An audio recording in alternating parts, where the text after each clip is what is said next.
Good morning student, आपका BA BEd first year class में welcome है। तो बच्चे, आज का हमारा टॉपिक है सिविलाइजेशन ऑफ चाइना। चीन की सभ्यता के बारे में हम पढ़ेंगे। क्या टॉपिक है? Civilisation of China. तो बच्चे, चाइना की सभ्यता का जो उदय हुआ था वो हुआंग हो, जिनको हवांग नदी कहा जाता है। तो इस सभ्यता का उदय हवांग नदी के तट पर या उनसे निचले बेसिन में हुआ था और इस नदी का उद्गम तिब्बत की पहाड़ियों से होता है। चीन की सभ्यता का उद्गम कहाँ होता है? तिब्बत की पहाड़ियों से। कौन सी नदी से? हुआंग नदी से। और ये नदी कहा जाता है कि 2700 मील लंबी है। कितनी लंबी है? 2700 मील। और इस नदी में अत्यधिक मिट्टी घुली होने के कारण इसे पीत नदी भी कहते हैं। क्या कहते हैं? पीत नदी भी इसे कहते हैं। और इस नदी में बाढ़ बहुत भयंकर रूप से आते हैं, इसलिए इसको चीन की विपत्ति भटकती नदी या हजारों अभिशापों की नदी क्या कहते हैं? भटकती नदी, हजारों अभिशापों की नदी या चीन की विपत्ति भी इस नदी को कहते हैं। कौन सी नदी को? पीत नदी को। क्लियर? या हुआंग नदी को। तो नेक्स्ट है चीन सभ्यता की अवधारणा। तो बच्चे, चीन सभ्यता की अवधारणा के संबंधी विद्वानों ने अलग अलग अवधारणाएं दी हैं कि इस सभ्यता की उत्पत्ति की मुख्य विशेषताएं क्या है। तो फर्स्ट है विदेशी प्रभाव का अभाव। तो बच्चे, जैसे कि हम बात करते हैं अन्य सभ्यताओं की, जैसे कि मिस्र की, मेसोपोटामिया की, यूनान की और रोम सभ्यता की। तो ये जितनी भी सभ्यताएं थी इनमें अनेक जातियों के लोग रहते थे। ये मिश्रित सभ्यताएं थी। परंतु जो चीन की सभ्यता थी, यहाँ एक ही जाति के लोग रहते थे, एक ही भाषा बोलते थे और यहाँ पर विदेशियों का प्रभाव बिल्कुल भी नहीं था। नेक्स्ट पॉइंट आता है मिथकों और प्रतीकों का बहुल्य। तो बच्चे, चीनी सभ्यता के अधिवेताओं विशेषकर कन्फ्यूशियस ने चीनी राष्ट्र की उत्पत्ति और सभ्यता के स्थापना के साथ बहुत से मिथकों को जोड़ा है। जैसे कि कन्फ्यूशियस के अनुसार बच्चे, इस सभ्यता की स्थापना 2852 ईस्वी पूर्व में की गई थी और इस सभ्यता के 2 चरण थे, प्रथम चरण और द्वितीय। प्रथम चरण में बच्चे इन्होंने 3 प्रतीक बताए हैं। कितने? 3 शासकों का काल और बाद जो दूसरा चरण था उसमें 5 शासकों का काल बताया है। जो प्रथम 3 थे उनमें इन्होंने स्वर्ग, पृथ्वी और मनुष्य के प्रतीक बताया है और जो अन्य 5 थे उन महान चीनी नागरिकों के प्रतीक है जो अन्य 5 शासक थे, जैसे कि अग्नि, कृषि, कैलेंडर, लिपि और संस्कृत कलाओं का आविष्कार। तो बच्चे, इसी तरह कहते हैं कि जो ये 3 शासकों का समूह था, इनका पूर्वज क्या था? इनका पूर्वज ये फूसी, ये एक व्यक्ति का नाम है, फूसी को बताते हैं, जिसका कहते हैं कि जो धड़ था वो अजगर का था और जो शरीर था वो मानव का था।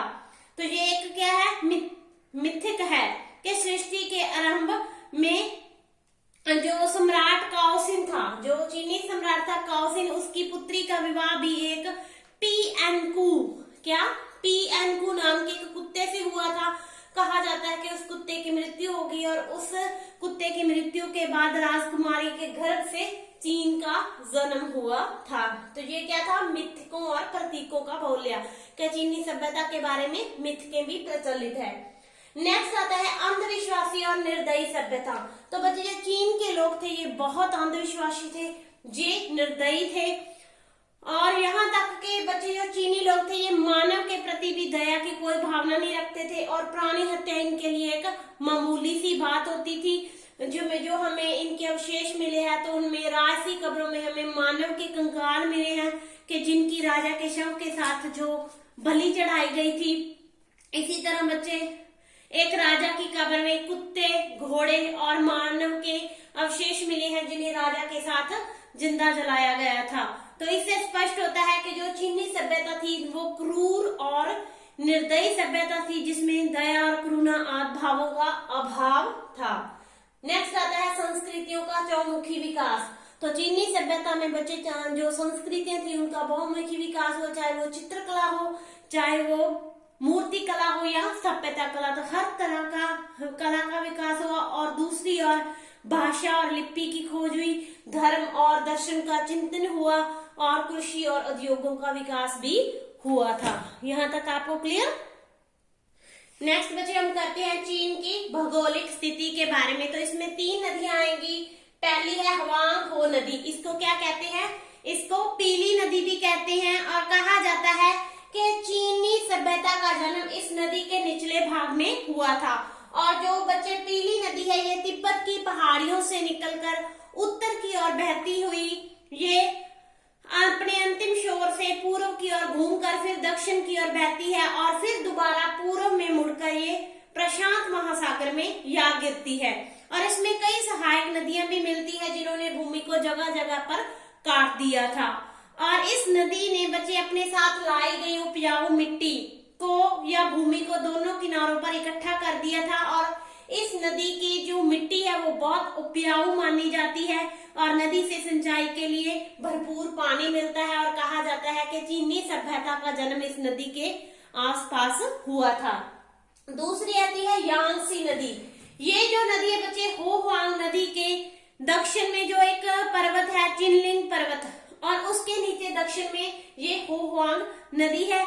और ये नदी भी बच्चे तिब्बत की पहाड़ियों से निकलकर सागर में मिलती है और इसके बीच भी सहायक नदी मिलती है। सहायक नदी का नाम है हान नदी। और तीसरी है सीक्यांग नदी। ये बच्चे यांगसी नदी के दक्षिण में चीन की तीसरी सबसे बड़ी नदी है और ये नदी भी अपनी सहायक नदियों के साथ एक संपूर्ण नदी घाटी व्यवस्था का निर्माण करती है।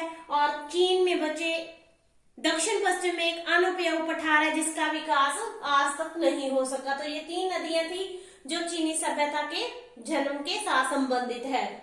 अगर बच्चे चीन की जलवायु की बात करें तो बच्चे चीन में नमी भरे मानसून और मानसून बादल और साइबेरिया अपनी बर्फीली हवाओं का महत्वपूर्ण स्थान रखते हैं। और गर्मियों में जो मानसून हवाएं हैं वो दक्षिण के उत्तर की ओर चलती हैं और सर्दियों से उत्तर से दक्षिण की ओर।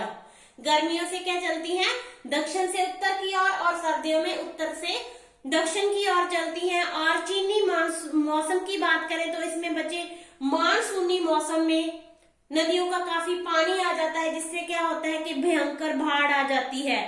तो यहाँ का मौसम बड़े खतरनाक होता है, कहीं तो बाढ़ पड़ रही होती है, कहीं सूखा पड़ा होता है। तो इस प्रकार बाढ़ और सूखे के बीच चीन की सभ्यता का विकास हुआ था। अगर बच्चे हम इसकी स्थलाकृति की बात करें तो चीनी सभ्यता पीली नदी द्वारा निर्मित मध्यवर्ती मैदान में आधुनिक शांसी प्रांत में बसी थी और यहाँ से ही शांग सभ्यता का विकास हुआ था। क्लियर। तो इसी तरह बच्चे यांगसी घाटी ने भी एक ऐसी सभ्यता को जन्म दिया था जो कि कृषि के अतिरिक्त शिकार और मछली पकड़ने पर आधारित थी। जो सीक्यांग नदी थी उसने भी एक ऐसी सभ्यता को जन्म दिया जिसे कृषि का ज्ञान नहीं था और ये प्राकृतिक स्रोतों से ही अपना भोजन यहाँ पर लोग प्राप्त करते थे। तो बच्चे चीन की सभ्यता ने उत्तर से दक्षिण की ओर प्रसार किया और चीन की स्थलाकृति में वहां बाढ़ों का प्रभाव रहा जिसने सभ्यता को बहुत प्रभावित किया कि इन तीनों नदियों में बाढ़ के आते थे, बहुत ज्यादा आते थे। किसी भी राजवंश की सफलता बच्चे इस बात पर निर्भर करती थी कि उसके राजा, किसी भी वंश के राजा अगर बाढ़ पर काबू पाने में सक्षम है या नहीं। बाढ़ के कारण यहाँ पर बहुत से मिथकों का जन्म भी हुआ था। यहाँ तक आपको क्लियर। नेक्स्ट बच्चे हम करते हैं चीनी सभ्यता के राजनीतिक इतिहास की बात। तो मेन तौर पे बच्चे वैसे तो बहुत से राजवंशों ने चीन पर राज किया था, परंतु इनके जो राजनीतिक इतिहास में मेन आते हैं ये 4 वंश। सबसे पहले आते हैं शांग वंश। तो बच्चे ये सबसे प्राचीन चीनी वंश था जिसके बारे में पुरातत्ववेत्ता हमें बताते हैं कि शांग वंश क्या था, सबसे चीन का सबसे प्राचीन वंश था और इसका जो शासन काल था वो था 1766 से 1122 ईस्वी पूर्व तक। कितना था, 1766 से 1122 ईस्वी पूर्व तक था। और पुरातत्व संबंधी प्रमाणों से हमें पता चलता है कि 14वीं शताब्दी या 14वीं सदी ईस्वी पूर्व इसमें जो शांग वंश के लोगों ने उच्च स्तर की संस्कृति का विकास किया था। किसका विकास किया था, उच्च स्तर की संस्कृति का विकास कर लिया था। और ऐसा प्रतीत होता है कि जो शांग लोगों ने पड़ोसी संस्कृति के विकास में उनसे पिछड़े हुए थे। के मतलब कि शांग वंश वालों ने तो बहुत ज्यादा संस्कृति का विकास कर लिया था और जो उनके पड़ोसी थे वो संस्कृति के विकास में उनसे पछड़े हुए थे और इसलिए शांग राजाओं का मुख्य कार्य उनसे अपनी प्रजा की रक्षा करना था। और शांग वंश के बच्चे टोटल 28 राजा हुए, परंतु पड़ोसी जो चाओ वंश था, पड़ोसी राज्य था इनका राजवंश चाओ वंश ने शांग वंश को हरा दिया था। और शांग वंश को हराकर दूसरा वंश कौन आता है फिर? चाओ वंश। तो चाओ वंश ने बच्चे 1122 से लेकर 225 1122 ईस्वी से लेकर 225 ईस्वी पूर्व तक शासन किया था। और चाओ वंश के राजाओं ने शांग वंशीय संस्कृति के चाओ वंशीय राजा ने शांग वंश की संस्कृति के अच्छे तत्वों को इन्होंने ग्रहण किया था। और जो चीनी इतिहास में बच्चे चाओ वंश का शासनकाल था, ये इनका स्वर्ण युग कहलाता है। ये आपका शॉर्ट क्वेश्चन बन सकता है कि कौन से राजवंश का टाइम पीरियड स्वर्ण युग था। तो चाओ वंश के टाइम पीरियड को हम चीनी इतिहास का स्वर्ण युग कहते हैं, क्योंकि इस युग में ही बच्चे लाओ त्सो और कन्फ्यूशियस जैसे धार्मिक विचारक हुए थे। और इसी समय में जो इस वंश के दौरान ही भूमि सुधार, धातुओं का प्रयोग, सिक्कों का प्रचलन, बैंकिंग प्रणाली, कागज छपाई और बारूद के आविष्कार, इसी तरह कला कौशल और ज्ञान विज्ञान में वृद्धि हुई और इन कलाओं के विकास के कारण ये राजवंश इतिहास में अमर हो गया था। और इस राजवंश के बाद आता है चिन वंश। और चिन वंश का टाइम पीरियड है बच्चे 225 से लेकर 203 ईस्वी पूर्व तक। तो इसमें बच्चे 3 बड़े राज्य हुए थे। 3 बड़े राज्य कौन से थे इनके? चिन, चू और चे। 3 बड़े राज्य हुए थे, चिन, चू, चे, इनके बड़े राज्य हुए थे। और इनके राज्यकाल में भी चीन में बहुत सी प्रगति और समृद्धि का विकास हुआ था। और जो चीन वंश था बच्चे, इन्होंने हर पक्ष में सुधार किए थे। इन्होंने सड़कों का निर्माण किया था ताकि सेना को कहीं भी शीघ्रता से भेजा जा सके। क्यों सड़कों का निर्माण किया था? कि सेना को कोई प्रॉब्लम ना हो। इसी तरह बच्चे इन्होंने चीन की एक विशाल दीवार का निर्माण किया था। क्यों? आक्रमणकारियों को चीन पर आक्रमण करने से रोकने के लिए। Very important short question. चीन की विशाल दीवार का निर्माण किस राजवंश ने किया? किसने किया था? चीन वंश ने किया था, आक्रमणकारियों के आक्रमण को रोकने के लिए। चीन की विशाल दीवार। और बच्चे ये जो दीवार थी जो ये 1500 मील लंबी, 22 फीट ऊंची। कितनी थी? 1500 मील लंबी, 22 फीट ऊंची और 20 फीट चौड़ी ये चीन की दीवार थी। Very important. और ये चीन की दीवार को हम 7 अजूबों में या संसार के 7 आश्चर्यों में एक मानते हैं। और इस दीवार के अंदर बच्चे 20,000 गुंबदे, क्या थी?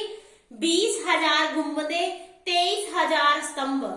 कितने थे? 20,000 गुंबदे, 23,000 स्तंभ और 10,000 सुरक्षा चौकियां बनी थी। और कहा जाता है कि बच्चे 221 ईस्वी पूर्व में चीन का शासक बना था हुआंग टी।